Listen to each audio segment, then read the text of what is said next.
So you got your first camera and you want to begin your photographic journey. You pop in your battery, an SD card, attach your lens, crank it over to auto mode, and that's your first mistake.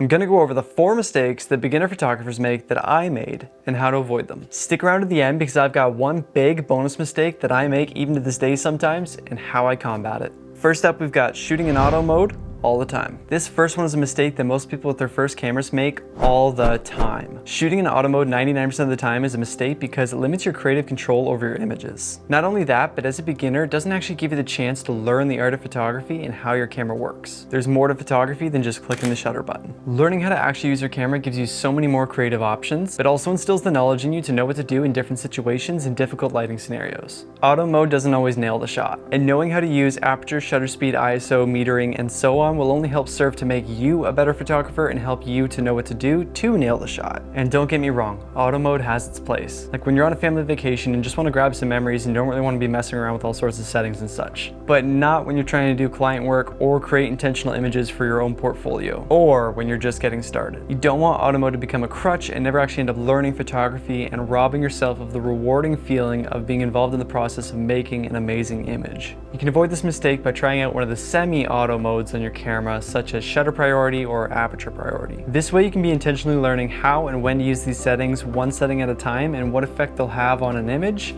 without overcomplicating things for yourself. Or better yet, dive headfirst into manual mode and learn how to use these 3 key elements together: aperture, shutter speed, and ISO. Mistake number 2, not paying attention to your shutter speed. This mistake can cost you precious moments, especially when you're on a job. I've done it myself.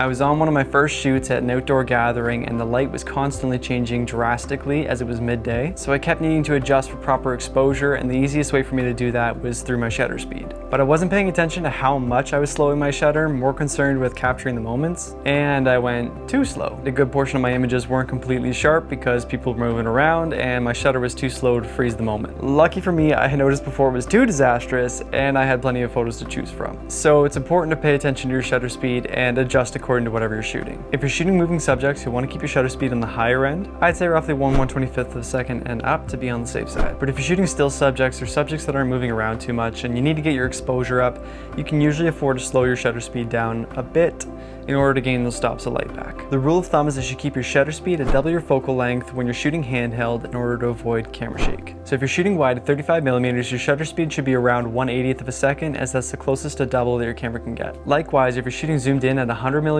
then your camera shutter speed should be as close to 1/200th of a second that you can get. So remembering this rule of thumb should help you snap sharp photos. And I call it a rule of thumb because you may need to increase your shutter speed more than double your focal length if you're shooting a very fast moving subject in order to freeze the action. Number 3, having the trigger finger. This is one I struggled with a lot in the beginning when I was first starting out. My first paying job was a portrait/lifestyle shoot, and I was so afraid of missing the moment that I swear I was firing off the shutter every other second. It was an hour-long shoot and I ended up with 650 photos to go through, and the client was only getting 15. Not only is this bad because it's super time consuming to go through 650 shots and choose the best 15, but it also makes choosing the best 15 very overwhelming because you have so much choice. Some shoots you'll inevitably end up with a ton of photos if you have to shoot in burst mode for things like sports photography, race car photography, wildlife photography, so on. So it doesn't really apply in those situations, but with things like portrait photography, lifestyle, product, and so on, you can be more selective and careful with your shots as you have the time most of the time. So my biggest tip for this issue is just to slow down and be more intentional with your shots. Take the time to think of the best poses, positioning, lighting, and then snap a few photos. Don't take too many in the same pose, but at the same time, don't take too little because chances are your model or client is blinking in 1 or 2 of them. Go with the Goldilocks rule. It's got to be just the right amount. You'll know if you've nailed the shot or not, and if you have, move on to the next. And number 4, relying too heavily on ISO. This one can be a bit tricky when you're just starting out or starting over with a new camera brand like I am, as your camera probably came with a variable aperture zoom lens. And the widest aperture usually isn't that wide. It usually starts around f3.5 to f4 and goes all the way up to f7.1 the further you zoom in. And this can make shooting indoors or in low light very difficult because depending on what and how you're shooting, you can only slow your shutter speed so much before your photos aren't sharp and turn out very blurry. So it can feel very tempting to crank that ISO way up, but doing so can lead to very noisy and unappealing images. So the best way to avoid that is just to do a quick analysis in your head asking these key questions. Can I open my aperture any wider? Can I afford to slow my shutter speed any more? Can I add more light to this image? Can I move to a location where there is more light to get this shot? Can I shoot from a different angle where there's more light?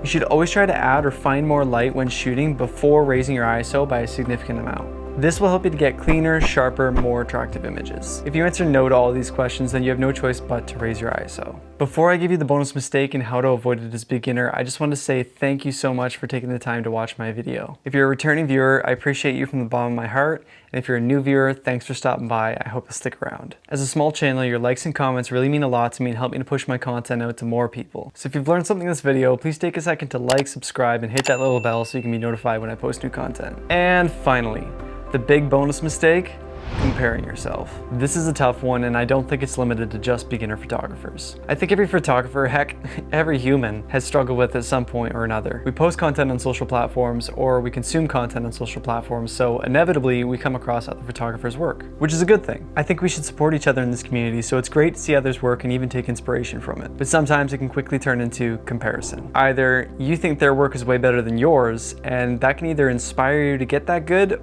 or it can discourage you. An ugly thing I've come across occasionally in this community is photographers comparing their work to others and feeling superior to them and letting them know it, which doesn't do anything to build the confidence in someone to keep going who may be very early in their journey/career compared to you. So here's my advice from someone who still struggles with comparison occasionally. Be more of a creator than a consumer. It's important to see other more experienced photographers/videographers' work to learn new techniques or get inspiration from them. But if you're consuming that content more than you are creating your own, you're just gonna get discouraged and feel like, what's the point in even trying, because your efforts aren't gonna turn out that good. But everybody started at the same point. It's only through constant practice and learning through practice that they got to the point they're at now. We're all on this journey together to become better creatives. So spend less time consuming content than you do creating your own. That way there'll be less opportunity for you to compare yourself. If you're new to photography, then you're more than likely new to editing photos as well. So make sure to check out my complete Lightroom basics guide here, where I walk you through booting up Lightroom for the first time to exporting your first finished photo.